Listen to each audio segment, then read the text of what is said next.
Hi everyone, Starthany Dust Tano here, the internet's busiest music nerd, and it's time for a review of this new Fall Out Boy album, So Much for Stardust. This is the 8th full-length LP from Illinois pop rock and emo outfit Fall Out Boy, and with this record we find the band in a place that's more interesting narratively than it is in practice. What do I mean by this? Well, it's been 5 years since the band's last record, Mania, which if you did a poll on what Fall Out Boy's worst record is, this album would win in a landslide every time. This thing featured their worst crop of songs, grossly synthetic production, and the band essentially trying to go as electropop as they possibly could, and sounding absolutely awful doing so. So, it's been a while, about half a decade since they dropped another full-length album, which is about the same length of time between the albums that define the gap in the band's career when they decided to take a hiatus in the late 2000s, eventually returning with Save Rock and Roll in 2013, which is an album that did anything but. Now, interestingly, this new record over here, the band is taking it as an opportunity to,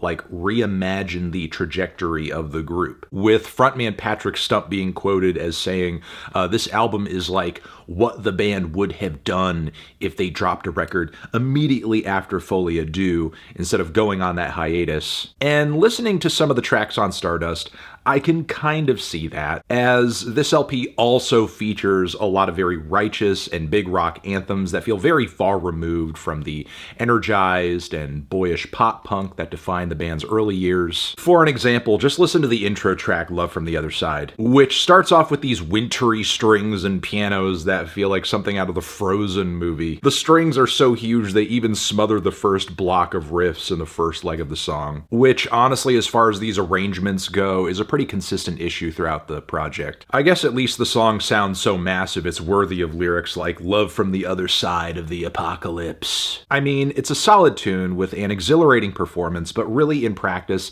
the band is essentially just a few shades away from sounding like an 80s hair metal group at this point. And keep in mind, this track is a highlight for me. Of course, there are other tracks on this thing that strike a similar vibe, but come across even less flattering because they bring worse lyrics, or essentially see the band painting themselves into a corner creatively because there's not a lot of room for variety and nuance on such an over-the-top album. We have Heartbreak Feels So Good with its soaring lead melodies on the chorus, and some refrains that are so on the nose is broken. We now need to go to the ER and have the nose reset because we've been too on the nose. Then the instrumentation on the hook of Hold Me Like a Grudge is so thick and so heavy and so overpowering, I feel like I'm being smothered by a pillow. Meanwhile, the relatively stripped back verses feature some heavy tom drums, some bass, funky guitars too, and Patrick Stump doing something in the realm of like a Freddie Mercury impression, I think. The 80s nods on this thing continue to be tacky and uninterrupted, but the band somehow continues to push the excesses of this LP on the song Heaven, Iowa as well, which is a total and utter mess. You have these spacey verses where Patrick Stump is just delivering this incredible quiver on his voice that makes me feel like he's trying to channel Michael Jackson. You get a lot of airy synthesizers during these passages of the song that eventually throw in a Phil Collins-sized drum fill, again, as if the 80s nods were not plentiful enough. And of course, this drum fill transitions us into a chorus that is so huge in terms of commercial explosivity, it rivals that of an Imagine Dragons song. At least the vocals are epic, though. Star-crossed lovers! And as if things couldn't get worse, the record somehow takes a bit of a nosedive from here at the midpoint. We have the happy-go-lucky So Good Right Now, which is so cheery and grossly upbeat, it will probably make any old-school Fall Out Boy fan sick to their stomach. The whole song feels like it's meant to soundtrack a scene featuring a child protagonist in a Disney movie dancing around in their underwear, sunglasses on, and lip-syncing these lyrics into a broomstick. It's just so sickening, even if it's meant to be, I guess, a little tongue-in-cheek, because there are some darker elements to the lyrics. Then after this, we have a spoken word interlude led by none other than Ethan Hawke. talk. And while I don't dislike this interlude in concept, it feels so heavy and out of place nestled between arguably the silliest song on the album and also the most overdone song on the album, symphonically, because the instrumentation is so freaking much. It feels like Fall Out Boy featuring the Trans-Siberian Orchestra, featuring Danny Elfman, featuring so many damn strings you can barely hear the vocals. From here, the final leg on the LP is kind of a mixed bag. There is a decent song at the core of Flu Game, but once more I feel like the band is kind of smothering these pretty admirable ideas in just overblown rock instrumentation and arrangements. Is this like The Nightmare Before Christmas? What is going on? Then with Baby Annihilation, we have another spoken word passage, this one led by Pete Wentz. The band hasn't really done one of these in a while, and this one is particularly eerie with a lot of drones hanging in the background.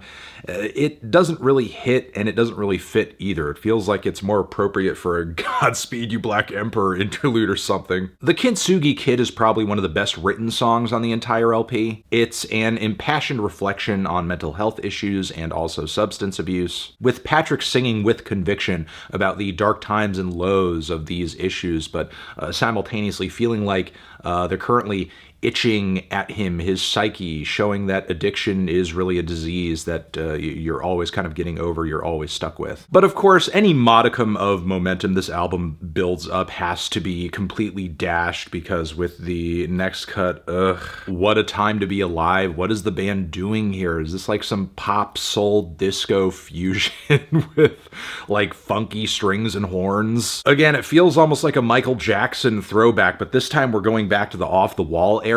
Plus, some of the lyrics on this track give a Rivers Cuomo vibe in the absolute worst way. They say I should try meditation, but I don't want to be with my own thoughts.